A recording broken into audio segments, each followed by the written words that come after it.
नगीना विधानसभा चुनाव को लेकर जिस तरह से चर्चा आम हो गई है, क्योंकि इलेक्शन जो है 2027 में और 27 की तैयारी को लेकर लोग जो कह रहे हैं, जनता क्या कह रही है वो जानने की कोशिश करेंगे।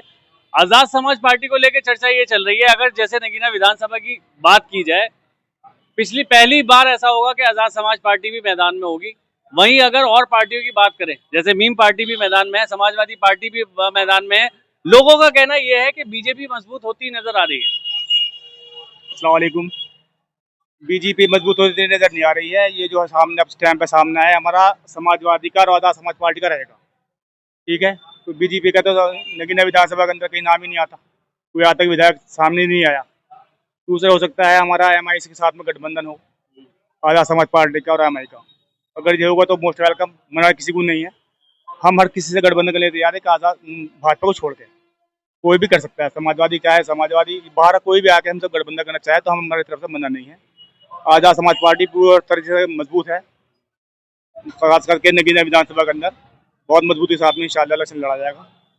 सवाल मेरा ये है कि जिस तरह से अगर बात की जाए, जैसे भाई ने कहा कि अगर कोई भी पार्टी बीजेपी को छोड़ के आजाद समाज पार्टी के साथ मिलके चुनाव लड़ना चाहे तो लड़ेंगे। ऐसे में नगीने में जैसे जो समाजवादी पार्टी का वर्चस्व लगातार है और 15 साल से विधायक भी समाजवादी पार्टी से, तो अगर समाजवादी पार्टी और आजाद समाज पार्टी भी क्या साथ आ सकती है? चेहरा भी वही हो सकता है पुराना वाला। देखिए, ये तो बाद में देखा जाएगा कि क्या होता है। गठबंधन अगर होता है तो फिर देखते हैं जो भी होगा। मगर फिलहाल जो टक्कर जो मैदान में दो आदमी दिख रहे हैं वो हम हैं, आजाद समाज पार्टी और समाजवादी पार्टी। बीजेपी का तो कोई मतलब नहीं है। बीजेपी तो आज तक टक्कर में कुछ आया नहीं है, मामला नहीं है उसका कोई भी। मगर जो टक्कर है वो इन दोनों की ही है। सवाल यहाँ से पैदा होता है कि अगर मीम पार्टी और आजाद समाज पार्टी दोनों एक होती हैं तो कुछ और इलेक्शन में रिजल्ट नजर आएगा। वहीं अगर आजाद समाज पार्टी अलग चुनाव लड़ती है, मीम पार्टी अलग चुनाव लड़ती है, समाजवादी पार्टी अलग चुनाव लड़ती है, तो सारा जो वोट है वो बटेगा, तो बीजेपी को कोई फायदा होगा। लोगों का कहना ही है। नहीं, आप सही कह रहे हैं, मगर हमारे दरवाजे पूरी तरीके से सबके लिए खुले हैं। जो चाहे, जो सही आदमी है वो हमारे साथ गठबंधन कर सकता है। हम भी उसके साथ गठबंधन करने के लिए तैयार हैं, बशर्ते हमारी भी कुछ कंडीशन होनी है तो उसके हिसाब से हम बात करेंगे।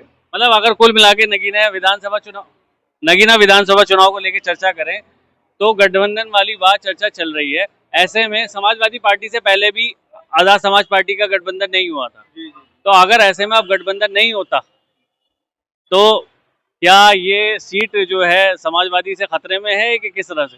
समाजवादी के लिए खतरा है, हमारे लिए कोई खतरा नहीं है। क्योंकि आप देख रहे हैं मार्केट में, आप पूरी विधानसभा में घूम रहे हैं, आपको पता है कि आज की डेट में किसका बढ़ रहा है वोट बैंक, हमारा ही बढ़ रहा है।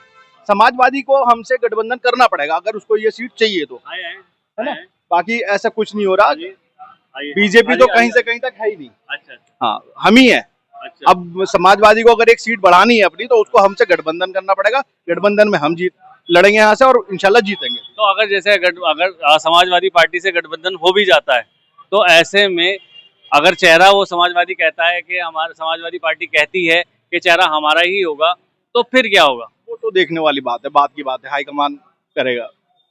अब सवाल ये है कि अगर आजाद समाज पार्टी की बात करें या मीम पार्टी की बात करें, वहीं समाजवादी पार्टी की बात करें या बीजेपी की बात करें, क्या है माहौल, किस तरह से माहौल बनेगा, इस पे चर्चा करने की कोशिश करेंगे। आपके बीच में जाएगा किरतपुर न्यूज मुंबई चैनल और आपसे सवाल करेगा इन 4 लोगों को लेके, इन 4 पार्टियों को लेके या इन कैंडिडेट को लेके जो पार्टियों के द्वारा आगे लाए जाएंगे। मैं आप सभी का शुक्रिया अदा करता हूँ। मैं मोहम्मद फराज, किरतपुर न्यूज।